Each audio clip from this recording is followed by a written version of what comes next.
आज के इस वीडियो में आपका स्वागत है। और आज मैं एनटीपीसी ग्रीन के शेयर का एनालिसिस करने वाला हूँ। देखिए, जहाँ तक मैं समझता हूँ इस एनटीपीसी ग्रीन में बहुत लोग फंसे हुए होंगे, क्योंकि एनटीपीसी ग्रीन है, इसने जो ओला इलेक्ट्रिक का शेयर था, इसके चार्ट ने उसी तरह परफॉर्म किया है। मतलब एग्जैक्ट सेम तो नहीं, लेकिन उसी तरह का परफॉर्म किया है। मतलब ओला इलेक्ट्रिक में क्या हुआ था, लिस्टिंग के बाद ये ओला इलेक्ट्रिक काफ़ी बढ़ा, इसमें भी ऐसे ही हुआ। लिस्टिंग के बाद ये काफ़ी बढ़ा, हालांकि उतना नहीं बढ़ा लेकिन काफ़ी बढ़ा, ठीक है।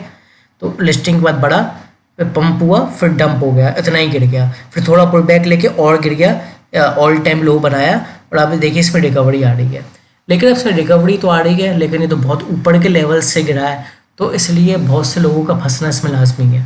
तो आज क्या हुआ, थोड़ी अनयूजुअल चीज़ हुई। अब बहुत दिनों बाद इसमें बड़े वॉल्यूम आए, समझ रहे हैं आप। मतलब ये तो लिस्टिंग वाले एक दो दिन के बाद जो ज़्यादा वॉल्यूम थे वो थे। ये जो वॉल्यूम थे 300 मिलियन के थे, और ये 28 नवंबर 2024 को थे 168 मिलियन के वॉल्यूम। इसके बाद आप देखिए वॉल्यूम कम रहे हैं, ठीक है। और आज बहुत दिनों बाद, मतलब आप समझ लीजिए 29 नवंबर के बाद इतने ज़्यादा वॉल्यूम आए हैं इसमें, तो काफ़ी ज़्यादा वॉल्यूम आए हैं। ये 99.35 मिलियन के वॉल्यूम आए हैं, मतलब करीब करीब 100 मिलियन के वॉल्यूम आए हैं। लेकिन प्रॉब्लम ये है, इन्होंने इस शेयर में ये हुआ कि तेज़ी तो दिखाई बड़े वॉल्यूम्स के साथ, लेकिन बाद में तेज़ी सस्टेन नहीं कर पाई और इस तरीके की एक कैंडल बन गई। गैप अप ओपनिंग हुई, नो डाउट। बाइंग का प्रेशर स्टार्टिंग में बना, लेकिन स्टार्टिंग में बहुत छोटे समय के लिए बना। मतलब 15 मिनट की जो कैंडल होती है 9:15 पे, ये 15 मिनट की कैंडल तक भी सस्टेन नहीं कर पाया।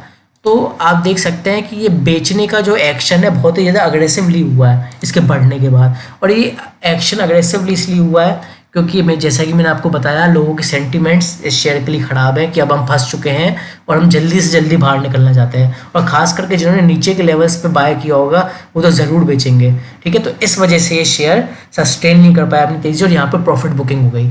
अगर मैं शेयर की बात करूँ, ये 5.67% की तेज़ी पर बंद हुआ है, 117.64 का हाई बनाया है, 112.18 पे इसकी क्लोजिंग हुई है, ठीक है। तो अब हम इसमें क्या करें, देखिए जब तक ये शेयर इस वाले लेवल के ऊपर था तब तक तो बहुत बढ़िया था, ठीक है।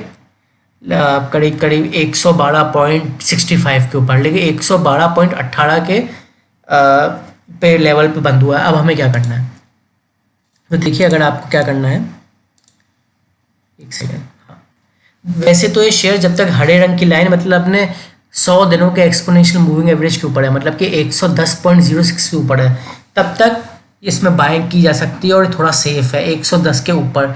अगर ये 110 के नीचे जाता है तो रिस्की है और इसमें हमें कमज़ोरी देखने को मिल सकती है, ठीक है। और अगर आपको बाइंग करनी है तो मैं आपको उसको 113 के लेवल के ऊपर बाय करने की सलाह दूंगा। 113, अगर रिस्क लेने से बहुत ज़्यादा डर लगता है तो 115, ठीक है, नहीं तो 113 आप इसके ऊपर बाय कर सकते हैं। आपका जो पहला लेवल होगा यही होगा 117.60 का, 117.60, 117.65 का।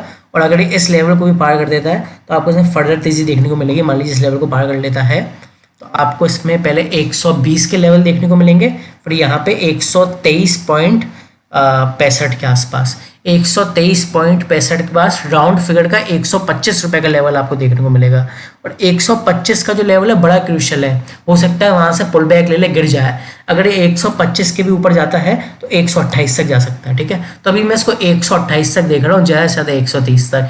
130 से ऊपर मुझे इसके ऊपर जाने की उम्मीद नहीं लग रही है। लेकिन मैंने कब बताया ये ऊपर जाने का, मैंने तब बताया जब ये 113 या 115 के ऊपर जाए, उसके ऊपर सस्टेन करे, फिर 117 के ऊपर जाके इस लेवल पे आके ठहरे, मतलब इसके ऊपर ही रहे, फिर 117.65 के ऊपर ही रहे, फिर इस लेवल पे जाए। तो देखिए जाने को तो जा सकता है, लेकिन सस्टेन करना, ठहरना इतना आसान नहीं है शेयर के लिए, समझ रहे हैं। क्योंकि आप देखिए इसकी हालत देखिए, 20 दिनों के एक्सपोनेंशियल मूविंग एवरेज को, जितना मामूली मूविंग एवरेज होता है, इसके ऊपर ही नहीं ठहर पा रहा है, समझ रहे हैं आप। तो 100 की ईएमए के बड़ा मुश्किल होगा इसके ऊपर ठहरना। हालांकि यहाँ पे क्रॉस ओवर बनता हुआ दिख रहा है हमें, एक सेकंड, ये 50 के और 20 की ईएमए का क्रॉस ओवर बनता हुआ दिख रहा है, लेकिन फिर भी मैंने क्या बताया, सस्टेन करना चाहिए।